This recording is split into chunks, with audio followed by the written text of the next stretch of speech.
सर्वमङ्गलमाङ्गल्यं सर्वकल्याणकारकं प्रधानं सर्वधर्माणां जैनं जयतु शासनम्।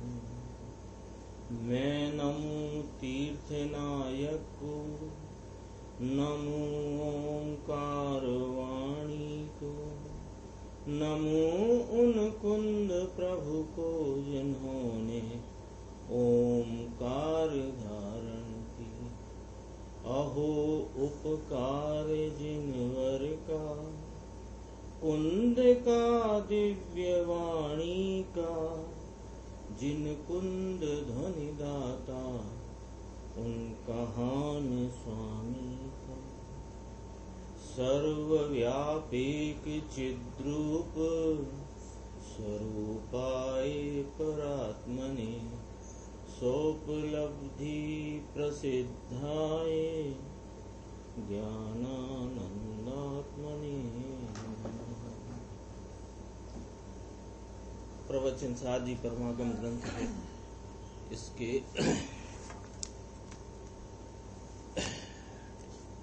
परिशिष्ट रूप से जो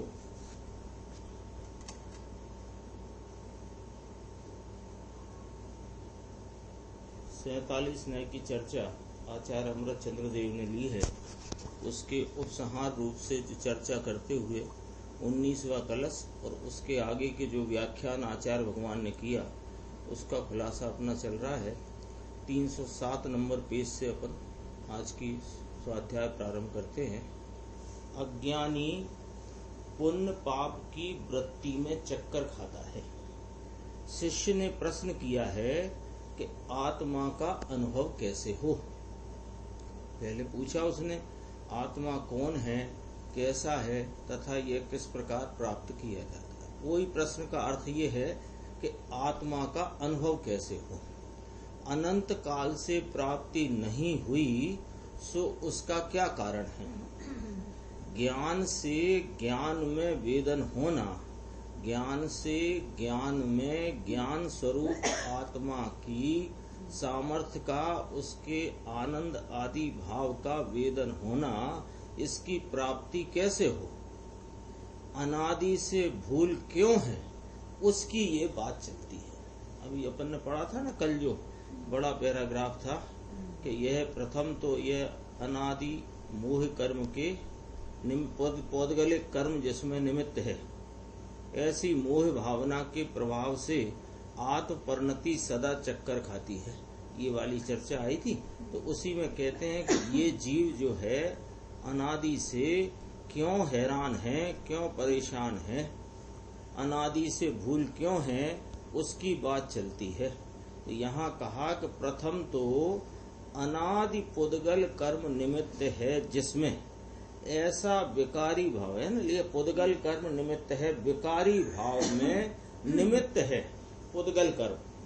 और ऐसी जो मोह भावना का प्रभाव है कि अंतर ज्ञानानंद स्वभाव की भावना से अंतर्मुख होना चाहिए, उसके बदले इसने कर्म का लक्ष्य किया है, इसलिए कर्म के प्रभाव से मोह हुआ है।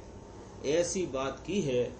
अनादि से कर्म निमित्त है, उसे कर्म का झुकाव हुआ है। ज्ञानानंद स्वभाव को छोड़कर अपनी भूल से कर्म के निमित्त में झुकाव करना, यह अपना अपराध है। मैं ज्ञानानंद स्वभावी हूँ, ऐसी भावना से आत्मा का प्रभाव पड़ता है। उसे चूक कर कर्म के साथ एकत्व बुद्धि करने से संसार में चक्कर खाता है। जैसे नट बुलाट खाता है, ऐसे भगवान आत्मा ज्ञानानंद है। ऐसी अंतर्दृष्टि न करके निमित्त की ओर के, निमित्त की तरफ के प्रभाव में आत्मा को जोड़ता है, इसलिए चक्कर खाता है। ये चर्चा अपन ने कल की थी, उसी का गुरुदेव ने खुलासा किया है कि इसने अपने ज्ञानानंद स्वभाव को छोड़ा हुआ है। तो छोड़ा किससे है कि पौद्गलिक कर्म के निमित्त से, तो उसको तो निमित्त कहा, भूल तो इसकी है, अपराध इसका है। अपनी भूल से कर्म के निमित्त में झुकाव करता है, ये अपना अपराध है। तो इसके आगे देखो, कहते हैं सीमंदर भगवान के गणधर, 4 ज्ञान के धनी, 14 पूर्व 12 अंग के धारक, नमस्कार मंत्र बोलते समय आनंद कंद में झूलते हुए मुनिराजों को नमस्कार करते हैं। बाह्य में अपने से छोटे को नमस्कार नहीं करते, परंतु 2.5 दीप में स्थित सर्व साधुओं को नमस्कार मंत्र बोलते समय नमस्कार करते हैं। तुम हमारे साधर्मी हो, आनंद कंद में झूलते हो। ऐसे मुनि अमृत चंद्राचार्य, जिनको गणधर परमात्मा नमस्कार करते हैं, ऐसे आनंद कंद में झूलने वाले मुनि अमृत चंद्राचार्य इस तात्पर्य वृत्ति टीका में लिखते हैं, वास्तव में तो ज्ञान पर को नहीं दिखाता। क्या कहते हैं देखो, वास्तव में तो ज्ञान पर को नहीं दिखाता, दिखाता माने जानता, पर को नहीं जानता, लेकिन ज्ञान ज्ञान को जानता है, ऐसा कहना वो व्यवहार। एक तो चर्चा ये चलती है कि ज्ञान ज्ञान को जानता है ये निश्चय, और ज्ञान पर को जानता है ये कहना व्यवहार। देखो, पर को जानना व्यवहार नहीं और अपने को जानना व्यवहार नहीं। स्वयं पर प्रकाशक है ना, तो उसकी सामर्थ्य का परिणमन है। अपनी स्वयं पर प्रकाशक सामर्थ्य में वह जानता परिणमित होता है, ये तो उसका स्वाभाविक परिणमन है, निश्चय। लेकिन वह पर को जानता है ऐसा कहना वो व्यवहार है। फिर कहा वह ज्ञान ज्ञान को जानता है, ये भी व्यवहार। क्यों? कि भेद पड़ गया है। अज्ञानी मानता है कि मैं पर से पर को जानता हूँ, यह मिथ्या बुद्धि है। अपनी ज्ञान में पर्याय क्रमशः आई है। जो ज्ञान की अवस्था में ज्ञायक भाव ज्ञायक रूप से जानने में आया है, वह ज्ञान की पर्याय क्रमशः अपने परिणमन की योग्यता में आई है। राग की पर्याय के कारण ज्ञान पर्याय नहीं होती।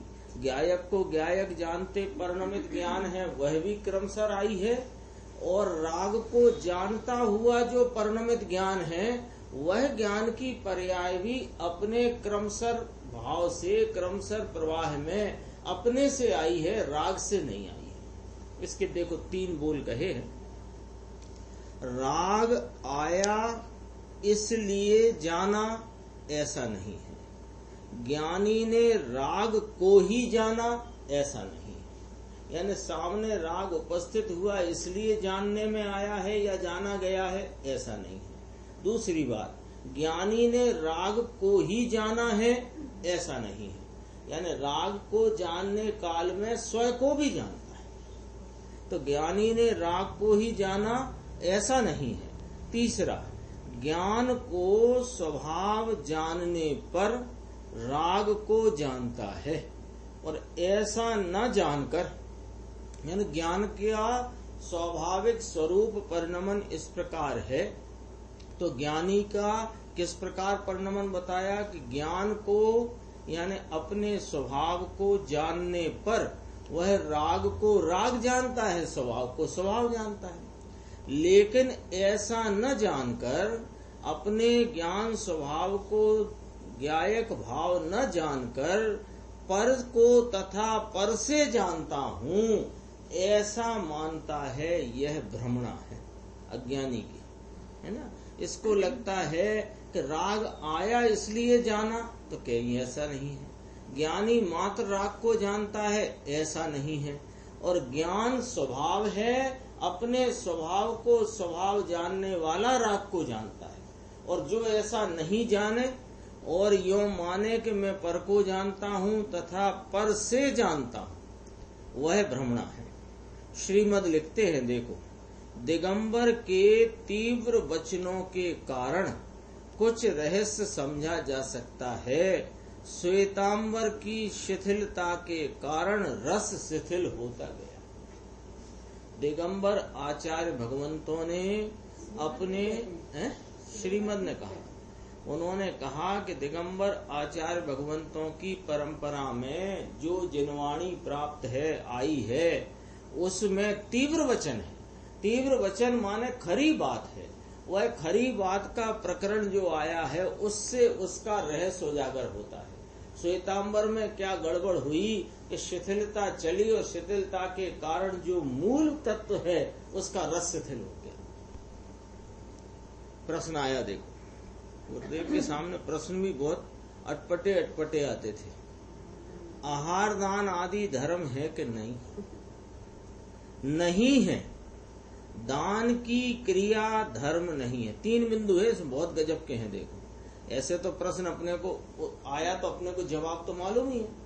हम तो गुरुदेव के साथ स्वाध्याय करते हैं तो इतना अपने ख्याल में रहता है। आहार दान धर्म है, आहार दान आदि तो सब दान है, वो धर्म है क्या? तो अपने को भी उत्तर मालूम है, नहीं है धर्म। लेकिन उसका खुलासा देखना जरा। दान की क्रिया धर्म नहीं है और दान की क्रिया के कारण शिवराग नहीं है और शिवराग से ज्ञान नहीं हुआ है। ये समझना है ना।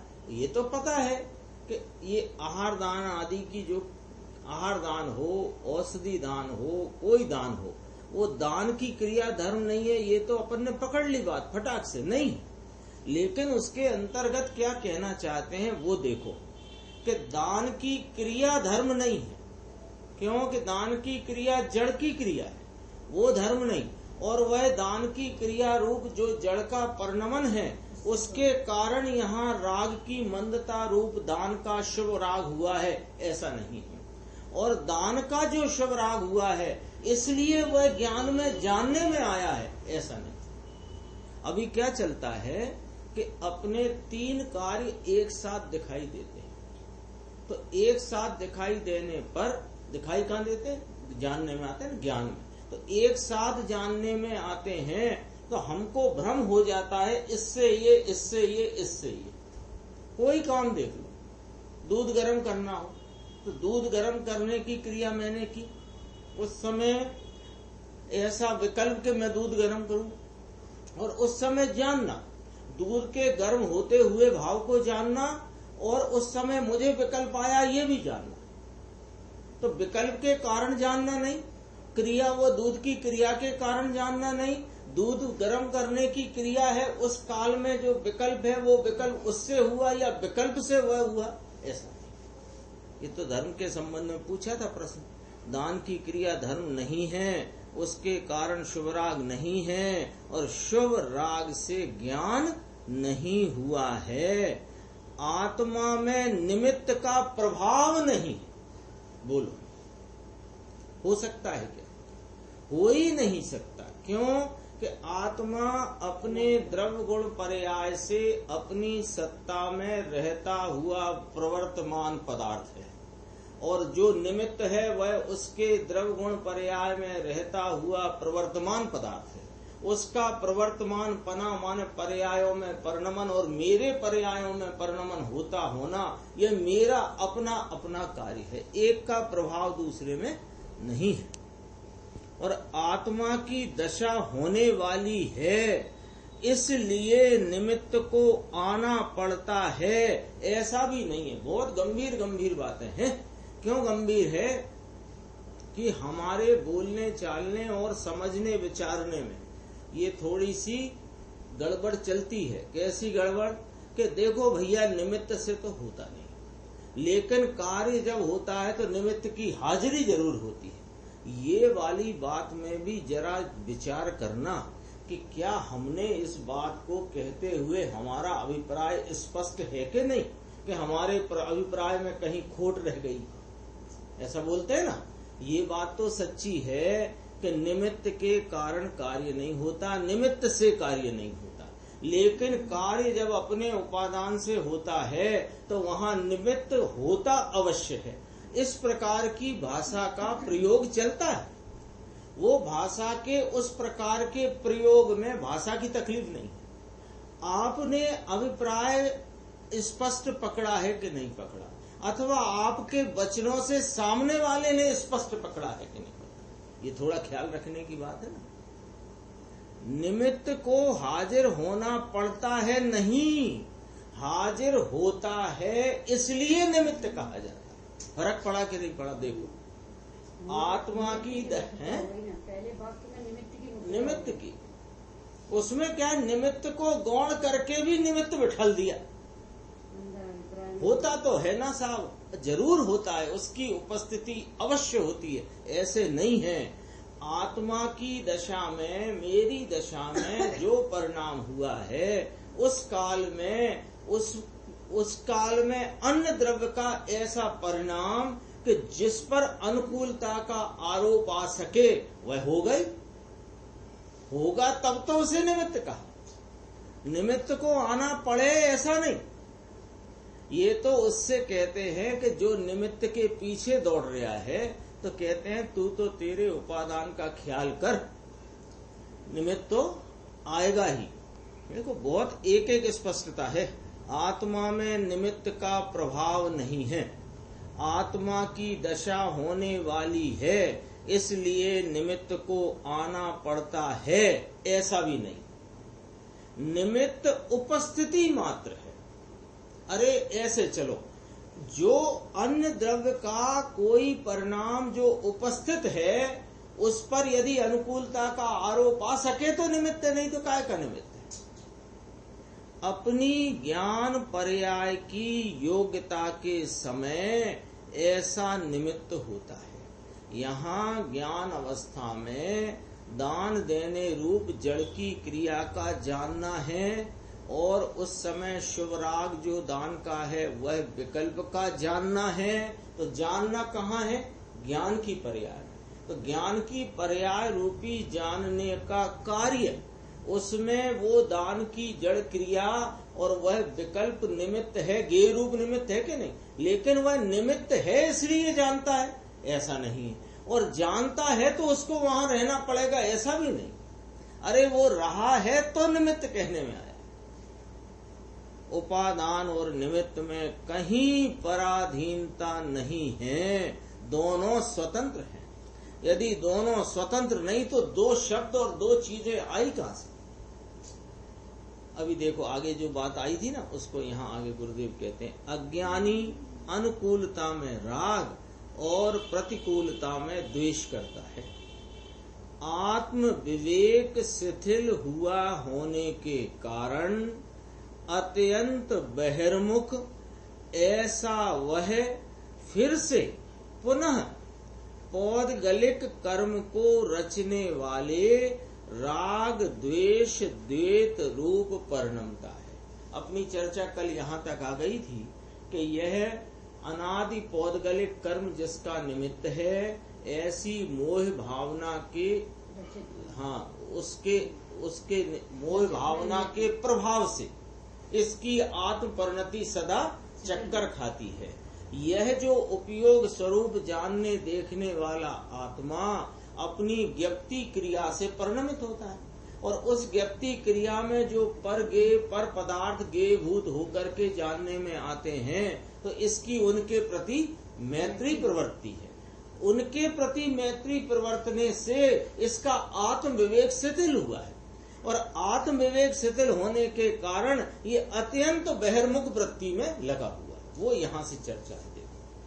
आत्म विवेक शिथिल हुआ होने के कारण अत्यंत बहिर्मुख ऐसा वह अज्ञानी, अनादि अज्ञानी फिर से पौद्गलिक कर्म को रचने वाले राग द्वेष द्वैत रूप परिणमता है। यानी अत्यंत बहिर्मुख वृत्ति के परिणमन के द्वारा स्वयं राग द्वेष के द्वैत रूप से परिणमता है, जो कि पुनः पौद्गलिक कर्म की रचना में निमित्त है। अज्ञानी राग द्वेष रूप द्वैत रूप से परिणमता है। अनुकूलता में प्रेम और प्रतिकूलता में द्वेष करता है। इस प्रकार राग द्वेष में परिणमता है। मिथ्यात्व के राग द्वेष करता है, अज्ञानी है ना। प्रतिकूल संयोग देखकर द्वेष होता है, स्त्री आदि पर से पाप होता है, ऐसा अज्ञानी मानता है। सुंदर पुत्र हो तो राग होता है, ऐसा मानता है। बोलो, पुत्र सुंदर हो उससे राग होगा? राग तेरे होता है, वहां पुत्र सुंदर है, वो जो भी सुंदर पुत्र हो तो राग होता है, ऐसा मानता है। दुश्मन बुरा करता है इसलिए मुझे द्वेष होता है, ऐसा मानता है। इस प्रकार अनुकूलता में राग करता है, प्रतिकूलता में द्वेष करता है। ये लाइन समझना, अनुकूलता में राग करता है, प्रतिकूलता में द्वेष करता है, तो ठीक तो है। इसको समझना क्या कि अनुकूलता माने पर द्रव्य पर पदार्थ जो इसको जानने में आते हैं उनको अनुकूल मानता हुआ राग वृत्ति से आप परिणमित होता है, और जो पर पदार्थ इसके जानने में आए उनमें प्रतिकूलता मानता हुआ ये उनके प्रति द्वेष भाव से आप परिणमित होता है। उनके आने से राग द्वेष नहीं होता है। सम्यक दृष्टि 96,000 स्त्रियां होने पर भी तथा युद्ध में होने पर भी निमित्त के कारण से राग द्वेष होते हैं, ऐसा नहीं मानता है। लो, ये हम अज्ञानी क्या प्रकार विचार करते हैं। अब क्या करें, उनका तो नियोग ही ऐसा है, तो नियोग है इसलिए रागादि वृत्ति में पड़े हैं, गलत बात है। रागादि वृत्ति में पड़े हैं और बाहर में ऐसा संयोग है, तो निमित्त के कारण राग द्वेष होता है, ऐसा नहीं मानता। अज्ञानी को मिथ्यात्व का दोष है। अनुकूलता में राग और प्रतिकूलता में द्वेष करता है, इस प्रकार आत्म प्राप्ति दूर करता है। शिष्य ने आत्मा की प्राप्ति कैसे हो ऐसा पूछा था परिशिष्ट में। शिष्य के मुख में आचार्य परमात्मा ने यही प्रश्न रखा कि आत्मा की प्राप्ति कैसे हो, ऐसा पूछा था। तो उसमें प्रथम भूल बताई कि तेरे स्वभाव की रुचि नहीं करता, इसलिए आत्म प्राप्ति दूर है। ले सीधा प्रश्न और सीधा उत्तर, बोलो है कि नहीं? सीधा प्रश्न है, सीधा उत्तर है। क्या प्रश्न है? कि प्रश्न था कि महाराज अनादि से मुझे स्वयं आत्म तत्व होने पर भी मुझे अपने आत्म स्वरूप की प्राप्ति क्यों न हुई, कैसे होएगी? तो कहा कि तेरी भूल है इसलिए नहीं हुई। अनादि कर्म संयोग है, अथवा ये संसार अनादि से चला आया है इसलिए नहीं, वो सब चला आया है, तेरे बता दिया। लेकिन तेरे को प्राप्ति क्यों नहीं है? स्वयं आत्म तत्व होने पर भी अपनी ज्ञान उपयोग दशा में उस आत्म स्वरूप का वेदन संचेतन भान पहचान क्यों नहीं है? कि तेरी भूल है। तो तेरी क्या भूल है? एकदम सीधी बात, स्वभाव की रुचि नहीं करता। तो साहब काय की रुचि करता है? ये राग की रुचि करता है और राग के निमित्तों की रुचि करता है। इसके अलावा बता दो, विचार कर लो आराम से बैठ के कि और काय की रुचि चलती है? राग की रुचि और राग के निमित्तों की रुचि। कभी मजा बुद्धि से वर्तता हुआ तीव्र कषाय रूप राग में परिवर्तन करता, उसमें रुचि रखता है, रुकता है कि नहीं रुकता? उसमें रुचि रखता है और वैसे कषायों के निमित्त में रुचि रखता है। कभी धर्म बुद्धि से अज्ञान वश मंद कषाय आदि के राग की रुचि करता है और वैसे निमित्तों की रुचि। लेकिन क्या नहीं करता कि इस वीतराग स्वभाव की रुचि नहीं करता, इसलिए इसको आत्म प्राप्ति दूर है। ले अब सम्यक ज्ञान की बात चलती है। ये तो अज्ञानी की कथा सुना दी। अनादि अज्ञानी की क्या भूल है? अपन ने कल बात की थी, रोगी जब जाता है चिकित्सक के पास कि महाराज मैं परेशान हूँ, बहुत नींद नहीं आती, भूख नहीं लगती आदि इत्यादि लक्षण बताता है अपने, है ना। जैसे ये यहाँ आया गुरुदेव श्री के पास कि महाराज बहुत परेशान हूँ, है ना, ये इधर रखड़ के भटक के परेशान हो गया हूँ। ऐसे रोगी गया तो रोगी का क्या करता है डॉक्टर? पहले उसके रोग का निदान करता है, फिर उसका उपचार कहता है, और उपचार कहकर निरोगता क्या है वो भी समझाता है। ऐसे इस पैराग्राफ में अनादि अज्ञानी का जो रोग है ना, मिथ्यात्व संबंधी मिथ्यात्व रूपी रोग है, उसकी यहाँ पर वर्णन किया कि तुझे बीमारी क्या है। अब बीमारी क्या है, अब कहते हैं वो दूर कैसे होगी, तो वो चर्चा है। अब सम्यक ज्ञान की बात चलती है। देखो, परंतु कर्म कांड द्वारा, परंतु प्रचंड है, प्रचंड शब्द है इसमें, परंतु लिखा ना, वो प्रचंड शब्द पढ़ना। प्रचंड कर्म कांड द्वारा अखंड ज्ञान कांड को प्रचंड करने से अनादि मोह के बद्ध घातक के यानी विभाव के ज्ञान पूर्वक विभक्त करता है। ठीक है ना। सत्समागम क्या कहता है कि आत्मा शुद्ध चिदानंद है, ऐसा कहता है। अब इस पकड़ना, इसमें अपन ने कल चर्चा यद्यपि करी थी, और गुरुदेव श्री किस प्रकार अपने को समझाते हैं, समझना। प्रचंड कर्म कांड द्वारा अखंड ज्ञान कांड को प्रचंड करने से, ये लाइन ऐसी गजब की है कि हर आदमी इसे कोट करता है। देखो साहब, प्रवचन सार में लिखा है, हाँ कल अपन ने मूल में से पढ़ी थी, उसकी खुलासा चलती है।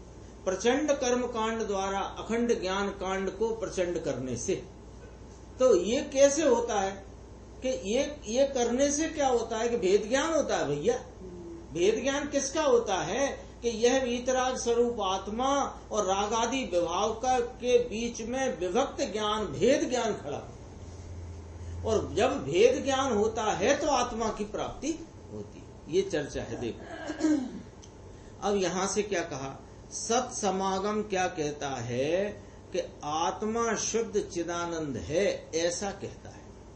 तो यह सुनना, सत्समागम, सत्समागम का अर्थ है कि ज्ञानी धर्मात्मा आचार्य भगवंत मुनिराज हैं जो इस मार्ग पर चल रहे हैं, उनका समागम करना। उनका समागम क्यों करना कि जिस मार्ग पर तुम्हें आना है वे उस मार्ग पर चलते, तो उनका समागम क्या करना। तो वो क्या कहते हैं, उनके समागम में अपने को क्या सुनने मिलेगा कि आत्मा शुद्ध चिदानंद है, ऐसा कहता है वह सत्समागम। यह सुनना कर्म कांड है। लो, प्रचंड कर्म कांड द्वारा अखंड ज्ञान कांड को प्रचंड करने से, तो प्रचंड कर्म कांड है। तो कर्म कांड माने क्या कि यह सुनना, क्या सुनना कि यह सुनना जो अभी चल रहा था 8वीं गाथा का भावार्थ, पंडित जयचंद जी साहब कहते हैं कि शुद्ध नय का विषय जो एक अभेद रूप आत्मा है, इसे यह अज्ञानी जानता नहीं है, ये अशुद्ध नय को जानता है। तो क्या जानता है, ये जानता, राग वाग को तो दूर रखा, वहां ज्ञान दर्शन चारित्र को प्राप्त होए ये आत्मा, ऐसा जो भेद जानता है वह मिथ्या दृष्टि। क्या गजब गजब। हाँ, दर्शन ज्ञान चारित्र को प्राप्त होए वह आत्मा है, ऐसे भेद को जानता है वो मिथ्या दृष्टि है। और दर्शन ज्ञान चारित्र को प्राप्त होए यह आत्मा है, ऐसे आत्मा को जाने तो सम्यक दृष्टि। ये सत्समागम में ये मालूम पड़ता है। ये किताब में तो लिखा है, पुस्तकों में जिनवाणी में है, दर्शन ज्ञान चारित्र को जो प्राप्त हो, सरल भाषा में कहो, जो विश्वास करे, जो जानते रूप पर्ण में, जो लीनता रूप पर्ण में, वह आत्मा है। लिखा तो है, लेकिन हमने क्या किया कि पढ़ा और भेद में रुक गए। भेद में रुक गए तो मिथ्या तो टलेगा क्या। तो कैसे टलेगा कि सत्समागम से, गुरुगम से। गुरु कहते हैं तेरा आत्मा ज्ञान मूर्ति है, उसकी अपेक्षा करो, ऐसा सुना। उसमें शुभ राग है, ये सुनने में क्या है, शुभ राग है। अब उस शुभ राग की रुचि छोड़कर शुद्ध स्वभाव की रुचि करे और ज्ञान प्रकट करे, तो शुभ राग के क्रिया कांड से ज्ञान कांड होता है, ऐसा कथन करने में आया। अभी पढ़ा ना अपन ने, प्रचंड कर्म कांड द्वारा अखंड ज्ञान कांड को प्रचंड करने से। अखंड ज्ञान कांड तो सम्यक ज्ञान है, वह अखंड आत्मा को अपनी उपयोग दशा में संचेतन रूप आस्वादन रूप प्राप्त करना, ये क्या है कि ये ज्ञान कांड है।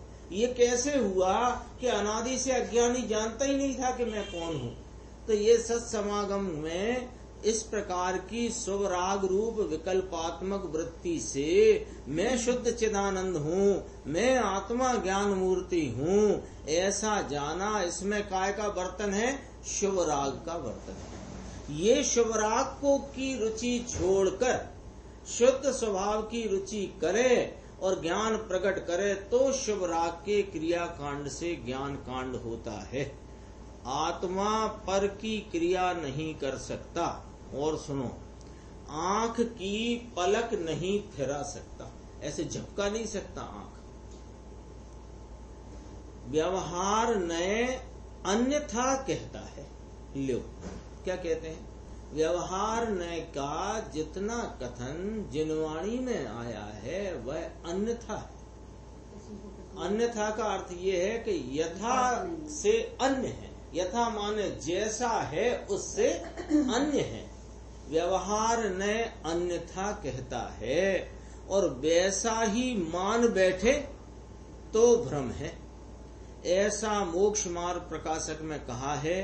वहां तो कहते हैं गुरुदेव हजारों शास्त्रों का सार बतलाया है पंडित जी ने। व्यवहार नए स्वयद्रव्य पर द्रव्य को व उनके भावों को व कारण कार्यादिक को किसी में मिलाकर निरूपण करता है।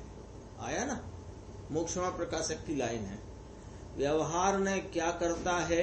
ऐसे पढ़ो। व्यवहार ने क्या करता है कि निरूपण करता है। कैसे करता है कि स्वद्रव्य पर द्रव्य को और उनके भावों को एक दूसरे में किसी में मिलाकर कहता है। कारण कार्यादिक को किसी में मिलाकर, किसी में मिलाकर कहता है। तो ये कौन सा निरूपण हुआ? अन्यथा निरूपण। और अन्यथा निरूपण रूप श्रद्धान करे तो क्या होगा? मिथ्यात्व। ऐसे ही श्रद्धान से मिथ्यात्व है। यानी दर्शन मोहिनी के कारण जीव को अनादि से सम्यक्त की प्राप्ति नहीं हुई, ये अन्यथा कथन है। और ऐसा ही मानेगा तो क्या होगा? मिथ्यात्व। एक उदाहरण है, ऐसे अनेक प्रसंग हैं। व्यवहार प्ररूपणा करता है, तदनुसार ही मान बैठे, वैसा का वैसा ही मान बैठे तो क्या है? मिथ्यात्व है। उस समय ज्ञान या रागादि दशा हुई, उसमें उस चीज का ज्ञान कराने का हेतु है। परंतु सत्समागम किया, वहां सुना कि पर का मैं करता नहीं हूँ। राग मन वाणी देश की अवस्था तुझसे नहीं होती है। तू अनंत पदार्थों का ज्ञाता है। जैसे सर्वज्ञ सबको जानते हैं, वैसे तू सबको जानने वाला है। ऐसा शुभ राग आया। ये कर्म कांड है। कर्म कांड की व्याख्या, कर्म कांड की व्याख्या देखो कहाँ से कि शास्त्र आदि में व्यवहार न से निमित्त आदि की प्रधानता लेकर के नैमित्तिक भाव का ज्ञान करा। निमित्त का ज्ञान कराने के लिए नहीं, ये हमेशा याद रखना।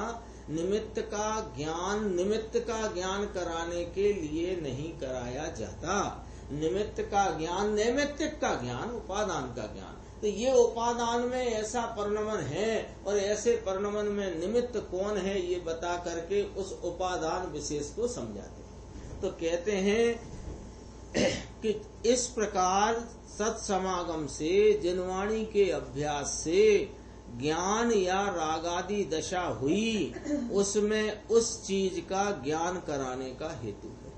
क्या हुआ? ज्ञान हुआ। एक तो क्या ज्ञान हुआ कि मैं शुद्ध चिदानंद हूँ, ऐसा श्री समय सार जी परमागम फरमाते हैं। ये कौन है? ये निमित्त है। और वो निमित्त की तरफ जितना तेरा झुकाव है वह राग है। और उस समय में वहां तेरे क्षयोपम ज्ञान में कि मैं तो शुद्ध चिदानंद वीतराग तत्व हूँ, ऐसा जान पना क्षयोपम रूप, वह क्या है? क्षयोपम ज्ञान। उस समय निमित्त जिनवाणी और उस जिनवाणी के प्रति जो तुम्हारा वर्तते उपयोग के कारण उपजा हुआ राग का भाव, शुभ राग का भाव, ये सबका ज्ञान कराया। तो ये इस प्रकार जानना, ये शुभराग रूप वृत्ति, बहिर्मुख वृत्ति कर्म कांड है। इस प्रचंड कर्म कांड से अखंड ज्ञान कांड होता है। लेकिन कैसे कि इस कर्म कांड की रुचि छोड़कर, उसका लक्ष्य छोड़कर जो ज्ञान स्वरूप वस्तु है उसका लक्ष्य करे तो अखंड ज्ञान कांड होता है। लिए देखो, जैसे सर्वज्ञ तुम सबको जानते हैं वैसे तुम भी सबको जानने वाले हो, ऐसा शुभराग आया। यह कर्म कांड है। विकल्प की रुचि छोड़कर स्वभाव की रुचि करे तो कर्म कांड से ज्ञान हुआ कहलाता है। ये कोई अर्थ बराबर अपने को समझने की यहाँ बहुत जरूरत है, क्योंकि शब्दों की भ्रमणा में यानी शब्दों का अभिप्राय न पकड़ा तो कोई ना कोई भ्रम रह जाएगा और अपना कार्य नहीं सधेगा। यह मकान स्वयं बनता है, इसे बनाना क्या? जो नहीं है उसे बनाना क्या? पहले शुभराग आता है। कैसा शुभराग आता है?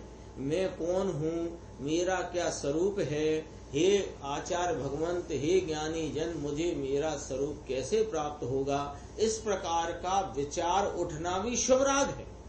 और फिर उस विचार के आगे जब वह प्रश्न पूछता है और वहाँ ज्ञानी जवाब देते हैं कि तुम तो वीतरागी ज्ञान आनंदमयी एक रूप ध्रुव परम तत्व हो, तो उस बात को सुनता है, सुन करके विचार में लेता है, विचार में लेकर निर्णय तक आता है, धारणात्मक ज्ञान में उसको बिठाता है। ये क्या है? सारी वृत्ति, ये शुभराग है, कर्म कांड है। भगवान तथा ज्ञानी क्या कहते हैं वह सुनना चाहिए। मात्र शास्त्र पढ़ने से ज्ञान नहीं होता। लोग क्या कहना चाहते हैं गुरुदेव जी? ये भी अभी उनको सुनने से भी कर्म कांड ही है, ज्ञान कांड नहीं हुआ है। लेकिन तुम शास्त्र पढ़ते रहो खुद ही, और आचार्यों की टीका भी पढ़ते रहो खुद ही, जब तक ज्ञानी जन उसका अभिप्राय नहीं बताते हैं तेरे को उस बात की यथार्थता का परिचय नहीं हो सकता है। क्यों ऐसा क्यों होता है? अपन विचार करें कि हमारी बुद्धि क्या बिल्कुल ही घास चढ़ती है कि बुद्धि तो तेरी बहुत विशाल हो सकती है, हम उसकी बात नहीं कह रहे। बुद्धि वो चयोपसम ज्ञान का परिणमन कोई विशेष विकास वाला हो सकता है, हम उसकी बात नहीं करते। लेकिन तेरे को अनादि से पर में एकत्व का, राग में एकत्व का भूत चढ़ा है। इसलिए जितने कथन आते हैं तुम तुम्हारी मान्यता अनुसार उसमें से अर्थ निकालना चाहते हो, और ज्ञानी जन आचार्य भगवंतों और सर्वज्ञ भगवंतों के अभिप्राय को बता देते हैं। इसलिए शास्त्र पढ़ना से ज्ञान नहीं होता। भगवान तथा ज्ञानी क्या कहते हैं वह सुनना चाहिए। उनके अभिप्राय को पकड़ने के लिए प्रयत्नशील रहना चाहिए। देखो क्या कहते हैं, ये बुझी चहत जो प्यास को है भोजन की रीत, और पावे नहीं गुरु गम बिना यही अनाद स्थिति है।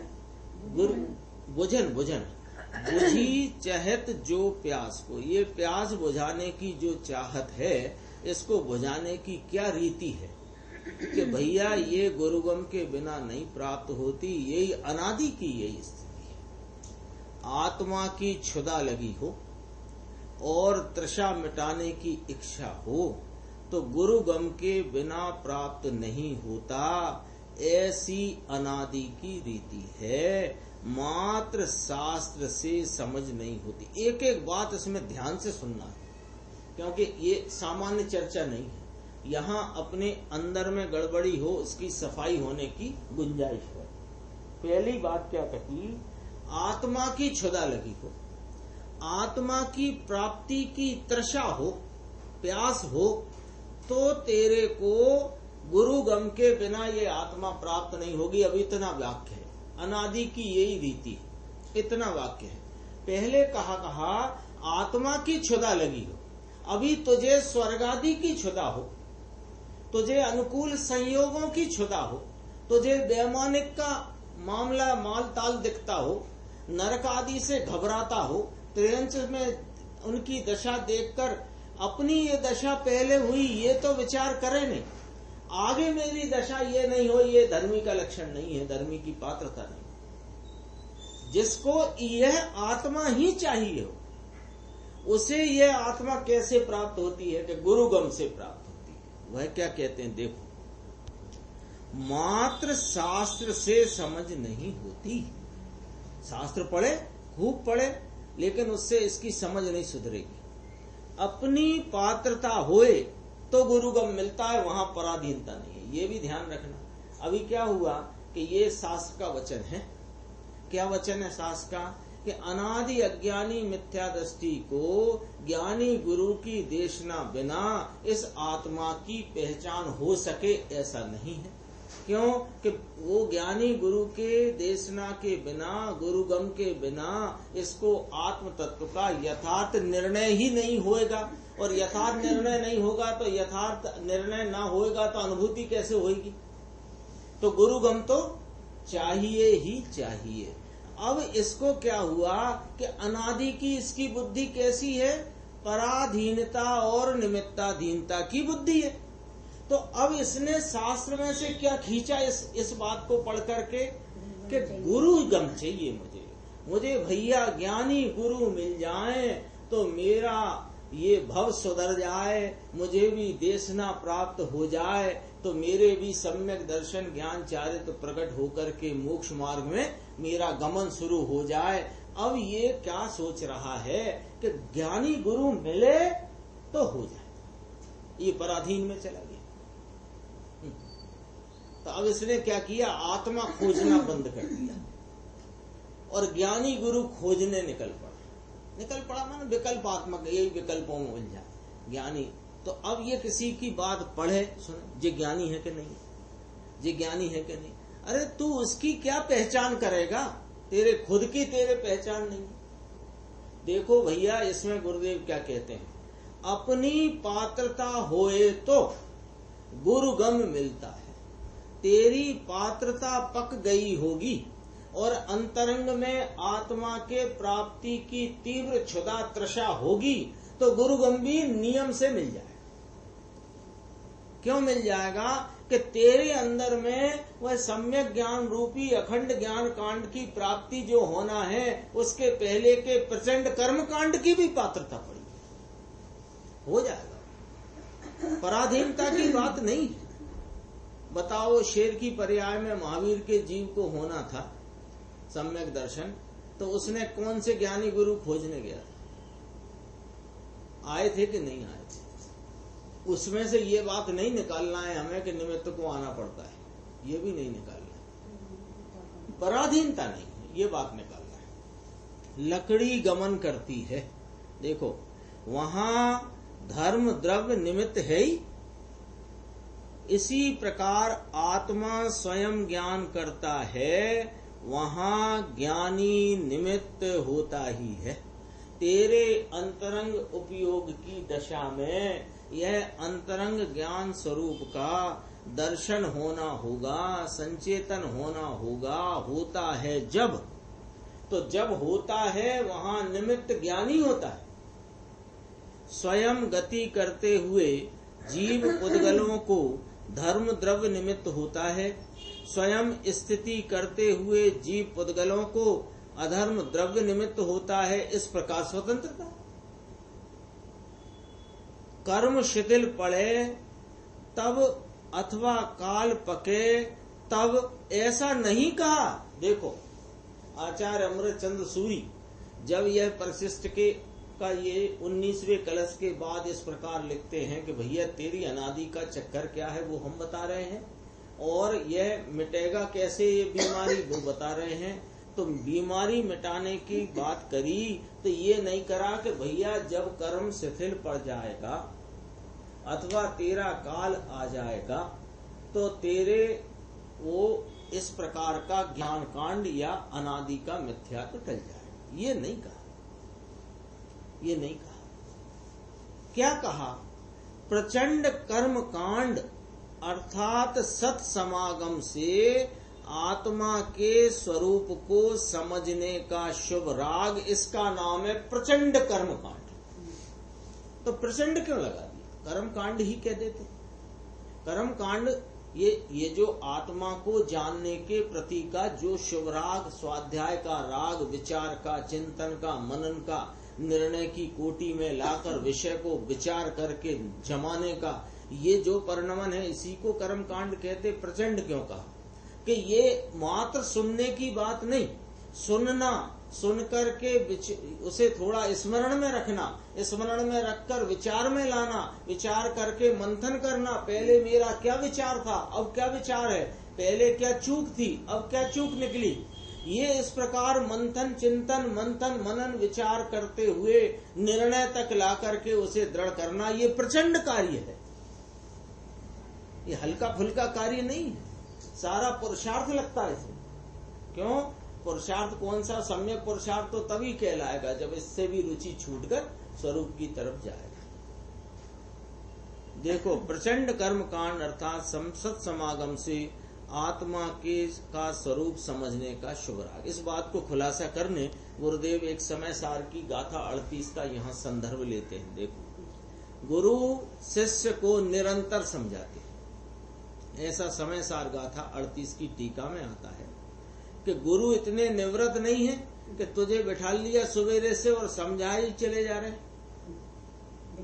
परंतु गुरु ने जो कहा वह स्वयं अपने में धारण कर रखा है, इसलिए गुरु ने सुनाया। ऐसा कहा है, गुरु ने आत्मा की समझ करने को कहा, वह बात सुनते हुए अपने स्वयं विचार करता है। इसका नाम है गुरु के द्वारा निरंतर समझाया। एक बात कह देते हैं गुरु कि ये जो शरीर आदि तुमने अपने मान रखे हैं, यह तो जड़ स्पष्ट दिखता हुआ मूर्तिक पदार्थ है, और तुम अमूर्तिक प्रदेशों का पुंज, प्रसिद्ध ज्ञानादि गुणों का धारी। ये सब वही तो बात है। तो ये कह दिया, और वर्तती हुई जो राग की अवस्था है, ये तेरा स्वभाव नहीं है, और तू तो एक रूप ज्ञानानंद सहज चिदानंद वस्तु है। इतना कह दिया। अब इसका विचार ले, इसको विचार में रख। फिर देह क्या है, इसको अभी देह से छूटो, देह मैं नहीं हूं, देह मैं नहीं, ये नहीं करना है। इसको क्या गलती हो जाती है कि देह और आत्मा भिन्न है। तो इसे क्या लगता है, अभी देह से तो इतना एकत्व है कि जरा मच्छर काट जाए तो तिल मिलाता। ये वाली बातें नहीं चल रही हैं यहाँ, ऐसे नहीं होता है मामला।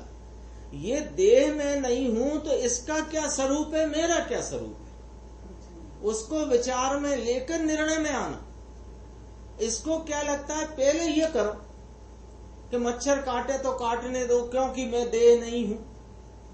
ये वाला भाव तो जब अशुभ का सर्वथा अभाव होता है, छठवें गुण स्थान की भूमिका होती है, तब वो परिचय जय आदि होते हैं। अभी से ये हिसाब किताब लगाने जुट जाओगे तो वस्तु स्वरूप तो विचारते नहीं। कहते हैं देखो, वह सुनते हुए विचार करता है, आत्मा ज्ञाता है, राग को लाने वाला भी आत्मा नहीं है, तथा राग को मिटाने वाला भी आत्मा नहीं है। बोलो क्या गजब की बात है। इसका सारा का सारा प्रयास काय में जा रहा है, राग को हटाने, मिटाने, बदलने में। तो कहते हैं राग लाने वाला भी नहीं, राग मिटाने वाला भी नहीं। ये समझने की पद्धति है। ले गुरुदेव श्री फरमाते हैं, ये समझने की पद्धति है। अपन लोग बोलते हैं कि नहीं, गुरुदेव का व्याख्यान होता है, पहले भी सब बोलते थे, अपन भी बोलते हैं प्रमाण वचन गुरुदेव। तो प्रमाण वचन गुरुदेव का मतलब क्या हुआ, गुरुदेव जो बता रहे हैं उस पे जरा ध्यान तो धरो। निरंतर श्रवण किया और क्या झेला कि आत्मा ज्ञान स्वरूप है, उसकी श्रद्धा ज्ञान करो, ऐसा गुरु ने सुनाया, उसने नाम शिष्य ने सुना। इसलिए क्रिया कांड से, कर्म कांड से ज्ञान कांड हुआ, ऐसा कहने में आता है। आत्मा के स्वरूप को समझने का शुभ राग वह क्रिया कांड यानी कर्म कांड, वह निमित्त है। और अपने ज्ञान स्वभाव के आश्रय से ज्ञान प्रकट हो, ये ज्ञान कांड है। ये कांड, कांड शब्द है ना, कांड का अर्थ है क्रिया रूप कार्य, क्रिया होकर के कार्य ना, पलट करके कार्य हुआ तो कहना क्या कांड हो गया साहब, वहां गांधी पार्क पे भीड़ इकट्ठी हो गई, क्या कांड हो गया, क्या था और क्या हो गया। तो यहाँ ये कर्म कांड कहा ना, तो यहाँ कर्म माने क्या, शुभ राग रूप आत्मा को समझने की वृत्ति, निर्णय, चिंतन, विचार, मनन की, इसको कहा कर्म कांड। और इसका भी लक्ष्य छोड़कर अपने ज्ञाता भाव का आश्रय लिया तो क्या कांड हो गया, कि ज्ञान कांड हो गया। ज्ञान स्वभाव, ज्ञान परिणति में हाजिर होकर के उसकी सामर्थ्य का वहां संचेतन हो गया, ज्ञान कांड हो गया। कहते हैं देखो, शुभ राग का भी लक्ष्य छोड़कर शुद्ध आत्मा का आश्रय करता है तो ज्ञान होता है। यह प्रवचन सार का परिशिष्ट अधिकार है। अनंत काल से आत्मा की प्राप्ति क्यों नहीं हुई वह बतलाते हैं। यहाँ उसकी प्राप्ति कैसे हो यह बतलाते हैं कि यही आत्मा, कौन सा आत्मा, जो अनादि पौधगले कर्म जिसका निमित्त है, ऐसी मोह भावना के बस प्रभाव से जिसकी आत्म परिणति सदा चक्कर खाती है, ऐसा जो अज्ञानी आत्मा, वही आत्मा प्रचंड कर्म कांड द्वारा अखंड ज्ञान कांड को प्रचंड करता है। गुरु ने जो आत्मा का स्वरूप बतलाया उसका विकल्प उठा, ये कर्म कांड है। यह बात सुनने में शुभ राग की वृत्ति उठी, वह विकल्प द्वारा कहा है, विकल्प निमित्त है, विकल्प द्वारा निर्णय किया कि मेरा आत्मा परम पवित्र आनंदमय है, शुभ अशुभ भाव का विकार है, वह मुझसे भिन्न है, इसलिए ज्ञान स्वभाव आनंदमय है, ऐसा विकल्प से निर्णय किया है, वह प्रचंड कर्म कांड है। अभी तो इसको लगे कि दया दान व्रत पूजा भक्ति ये कर्म कांड होगा, ये दूसरे के काम को तेरा कर्म कांड कहेंगे और दूसरे के लक्ष्य से होने वाले शुभ राग को तेरा कर्म कांड कहेंगे। नहीं, शुद्ध आत्मा के लक्ष्य से उठते हुए विचार रूपी जो शुभ राग है उसको कर्म कांड कहा। आचार्य भगवान कितनी करुणा से, कितनी स्पष्टता से कहते हैं और उसका अभिप्राय पूज्य गुरुदेव श्री अपने को समझाते हैं, तो अत्यंत भक्ति बहुमान से उनके वचनों का अभिप्राय प्राप्त करने को हमें तत्पर होना चाहिए। और वह तत्परता कैसे आएगी कि तुझे प्यास तो लगी हो आत्मा की, नहीं लगी होगी तो क्यों होगी। देखो हरी, हाँ, छोटी पीपर में चरपराट हरा रंग भरा है, उसी प्रकार आत्मा के ध्रुव स्वभाव में ज्ञान और आनंद भरा है। ऐसी बात बारंबार सुनता है कि मैं सर्वज्ञत्व शक्ति स्वरूप हूँ, मैं सर्वदर्शित्व शक्ति स्वरूप हूँ, मैं तीन काल तीन लोक के पदार्थ को एक समय में युगपद जान सकता हूँ, ऐसी मेरी एक समय की अवस्था की सामर्थ्य है और ऐसी अनंत अवस्थाओं के बेहद सामर्थ्य स्वरूप में हूँ। ये बात अनेक बार सुनता है, बारंबार सुनता है। उसी श्रवण मनन का विकल्प उठता है, यह कर्म कांड है। देव गुरु शास्त्र की श्रद्धा वह प्रचंड कर्म कांड है। सर्वज्ञ हैं ऐसी व्यवहार से श्रद्धा की है, वह भी परमार्थ श्रद्धा नहीं है लेकिन कर्म कांड है।